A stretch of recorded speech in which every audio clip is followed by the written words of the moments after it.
बसंतपुर नामक एक छोटे से गांव में लता और घनश्याम नामक पति पत्नी अपने दो बच्चे पिंकी और चीकू के साथ एक छोटे से घर में रहते थे। घनश्याम सेठ धनीराम के यहाँ खेतों में मजदूरी का काम करता था और लता गांव के एक बंगले में खाना और साफ सफाई का काम करती थीं। दोनों पति पत्नी खूब मेहनत और मशक्कत करके अपने और अपने बच्चों का पेट भरते थे। यूं तो हमेशा ही गर्मी के समय 40 डिग्री तक तापमान चला जाता था, लेकिन इस साल तापमान बहुत ज्यादा बढ़ गया था, जिस वजह से बसंतपुर गांव के लोग बहुत ज्यादा परेशान थे। दिन हो या रात हो, लोग गर्मी से बेहाल थे। इस साल तो बहुत ज्यादा गर्मी पड़ी है।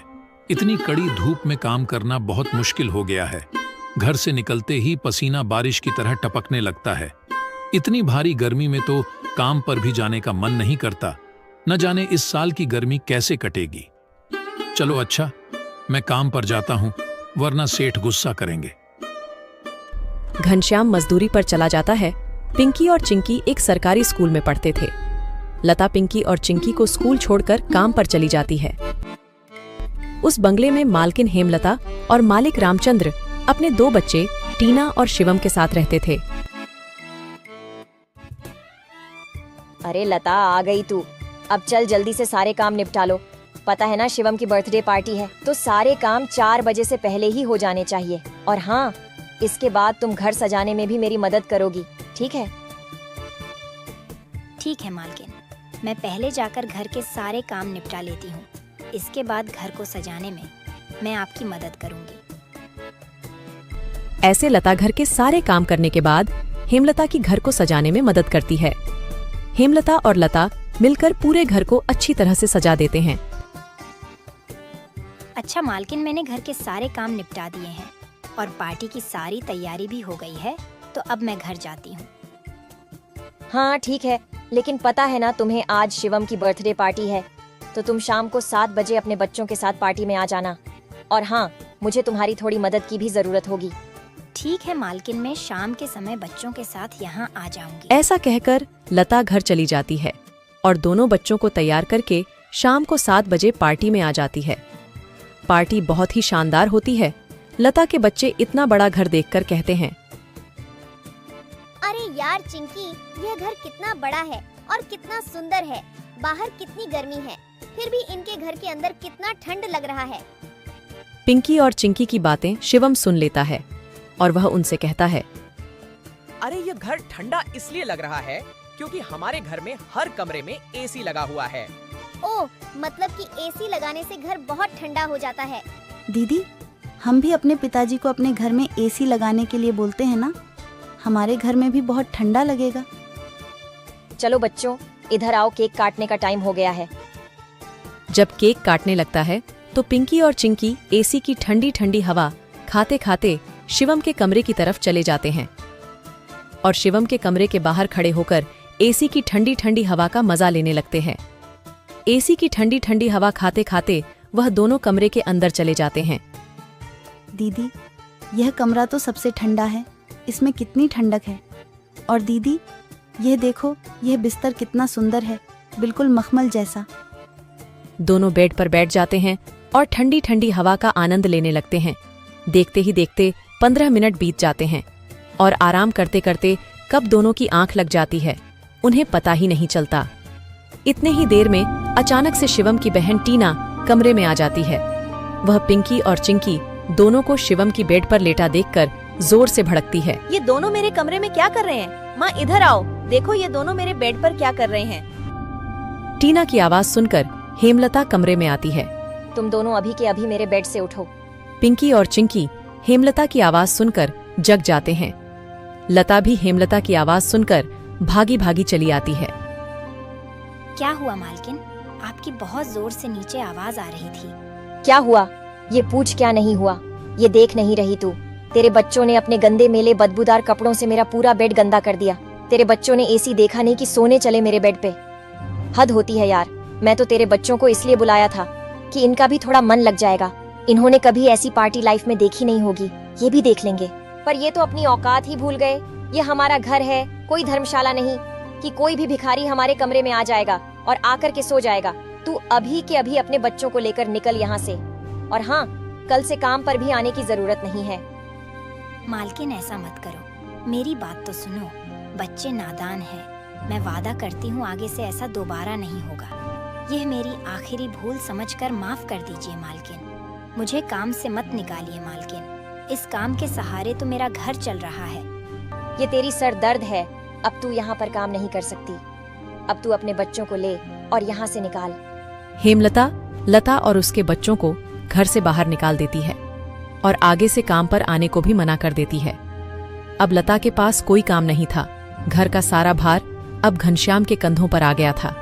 हे भगवान, आज तो खाना बनाने के लिए आटा भी नहीं है। अब मैं आटा कहाँ से लाऊं? मेरे पास तो अब और पैसे भी नहीं है। और जो तनख्वाह घनश्याम जी को मिली थी वह सब घर खर्चे में खत्म हो गए। मेरा क्या है? मैं तो पानी पीकर भी सो जाऊंगी, पर बच्चों को क्या? भूखे पेट इन्हें नींद कैसे आएगी?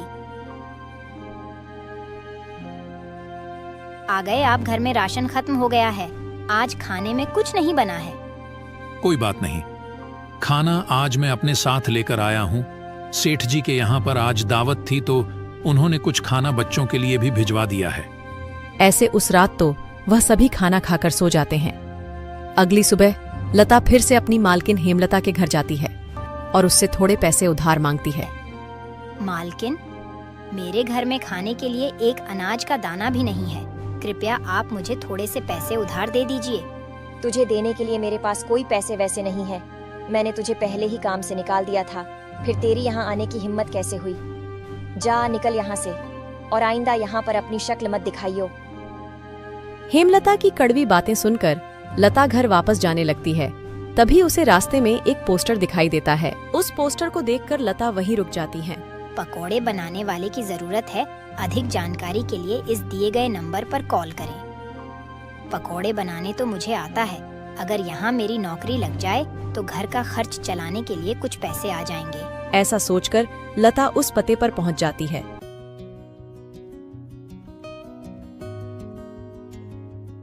भैया, मैंने आपका पोस्टर देखा। आपको किसी पकोड़े बनाने वाले की जरूरत है? हाँ, जरूर तो है। तुम पकोड़ा बना लोगी। क्या तुम्हें पकोड़े बनाने आते हैं? हाँ, सब मुझे कई तरह के पकोड़े बनाने आते हैं, जैसे मिर्च का पकोड़ा, पालक का पकोड़ा, पनीर का पकोड़ा और भी कई प्रकार के पकोड़े मुझे बनाने आते हैं। तो ठीक है, तुम आज से ही काम पर लग सकती हो। ऐसे लता पकोड़े बनाने वाले के साथ काम पर लग जाती है और ग्राहकों को पकोड़े सर्व करने लगती है। ऐसे ही शाम हो जाती है और रमेश के सारे पकोड़े बिक जाते हैं। चलो, आज तो सारे पकोड़े बिक गए। आज तो तुमने पकोड़े सिर्फ सर्वे किए हैं, लेकिन कल से तुम्हें पकोड़े बनाने भी होंगे। हाँ साहब, मैं बहुत ही स्वादिष्ट पकोड़े बनाना जानती हूँ। तो ठीक है, ये लो आज के काम के पैसे। 300 रुपए लेकर लता सबसे पहले राशन की दुकान पर जाती है और वहां से राशन का सामान खरीदकर घर आ जाती है। घर पहुंचकर लता सबसे पहले बच्चों के लिए खाना बनाती है और उनको परोसती है। चिंकी, पिंकी, आ जाओ खाना खा लो। इतने में घनश्याम भी वहां आ जाता है और लता घनश्याम को अपने नए काम के बारे में बताती है। इस तरह सारे मिलकर खुशी खुशी खाना खाते हैं। अगली सुबह लता बच्चों को स्कूल छोड़कर वापस काम पर चली जाती है। दुकान पर पहुंचकर लता पकोड़े बनाती है। लता के बने हुए पकोड़े ग्राहकों को बहुत पसंद आते हैं। लता के बने हुए पकोड़े खाकर ग्राहक पकोड़े की बहुत तारीफ करते हैं। उनको आज के बनाए हुए पकोड़े कल से भी ज्यादा अच्छे लगे। रमेश भाई, तुम्हारे आज के पकोड़े का तो कोई जवाब ही नहीं। इससे स्वादिष्ट पकोड़े मैंने आज से पहले इस होटल में कभी नहीं खाए। आखिर आज ऐसा क्या मिलाया है इन पकोड़ों में जो इतने स्वादिष्ट बने हैं? आज तो मैं एक और प्लेट खाऊंगा। मेरे लिए एक एक्स्ट्रा प्लेट पकोड़े लगा दो। ऐसे रमेश अपने ग्राहकों के मुंह से पकोड़े की तारीफ को सुनकर लता से कहता है, लता, तुम्हारे हाथ में तो जादू है। तुम्हारे हाथों के बने पकोड़े खाकर ग्राहक एक एक एक्स्ट्रा प्लेट पकोड़े खा रहे हैं। तुमने तो कमाल ही कर दिया। आखिर ऐसा क्या मिलाया है इन पकोड़े में जो ग्राहक इतनी तारीफ कर रहे हैं? साहब जी, कुछ खास नहीं मिलाया है, बस थोड़े से नमक मिर्च मसाले बराबर मात्रा में डाले हैं, बस। ऐसे रमेश के आज के पकोड़े बहुत जल्द ही खत्म हो जाते हैं। आज तो पकोड़े बहुत जल्द ही खत्म हो गए। कल से हमें और ज्यादा से ज्यादा पकोड़े बनाने होंगे। और हाँ, अब हमारी पकोड़ों की सेल और ज्यादा अच्छी होने लगी है, इसलिए कल मैं दुकान में एसी लगवा रहा हूँ। इससे ग्राहक भी एसी की ठंडी ठंडी हवा में पकोड़ों का मजा लेंगे और हमारे पकोड़े की सेल और ज्यादा बढ़ेगी। तुम क्या कहती हो? साहब, विचार तो बहुत अच्छा है। अगले दिन रमेश अपनी दुकान में एसी लगवा लेता है और जैसा उसने सोचा था वैसा ही हुआ। एसी लगने के बाद रमेश के दुकान पर ग्राहकों की संख्या बढ़ जाती है। ग्राहक ठंडी ठंडी हवा में बैठकर पकोड़े खाने का आनंद उठाते हैं। ऐसे रमेश के आज भी सारे पकोड़े बहुत जल्द ही बिक जाते हैं। शाम के समय जब लता घर वापस आती है और वह चिंकी और पिंकी को आपस में बातें करते हुए सुनती है। दीदी, उस दिन पार्टी में कितना मजा आ रहा था ना। कहाँ हम उस दिन एसी की ठंडी ठंडी हवा खा रहे थे और कहाँ आज हम इतनी गर्मी में बैठे हैं। काश हमारे घर में भी एसी होती तो हम भी अभी एसी की ठंडी ठंडी हवा खा रहे होते। इतने में लता अंदर आ जाती हैं। अरे चिंकी और पिंकी, तुम दोनों क्या कर रहे हो? तुम दोनों ने अपने स्कूल का होमवर्क किया? चलो जल्दी से अपना अपना होमवर्क कर लो। मैं खाना बनाने जा रही हूँ। इसके बाद खाना खाकर जल्दी सो जाना। कल तुम्हें सुबह उठकर स्कूल भी तो जाना है ना। ठीक है माँ, हम स्कूल का काम करके आते हैं। ऐसे दिन बीतते जाते हैं और लता के हालात पहले से ठीक होते जाते हैं। ऐसे ही एक दिन सुबह लता काम पर जा रही होती है, तभी उसे भंगार की एक दुकान दिखती है। उसे दुकान पर कई सारे सामान थे, जैसे कूलर, पंखा, फ्रिज, एसी इत्यादि। लता का ध्यान उस दुकान में रखे पुराने एसी की तरफ जाता है। वह उसे बहुत पसंद आता है। वह उस दुकानदार से बोलती है, भैया, ये एसी का क्या दाम है? मात्र 10,000 रुपए की है। 10,000? ये तो बहुत ज्यादा है। ज्यादा नहीं, ये तो बहुत कम है। ये सेकंड हैंड एसी है। अगर नई एसी खरीदने जाओगी तो 30,000 से कम की नहीं आएगी।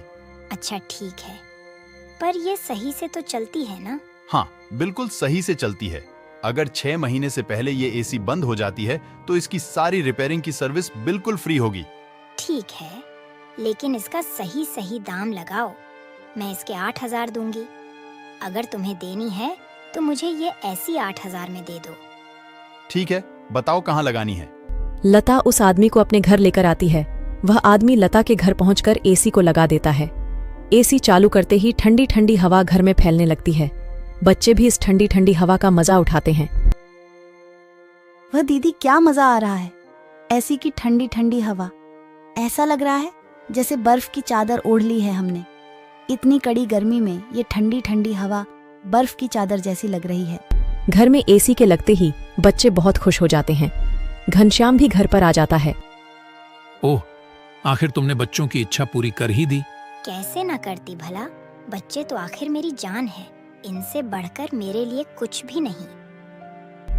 एसी लग जाने की वजह से बच्चे बहुत खुश होते हैं और लता की कमाई भी अच्छी होने लगती है।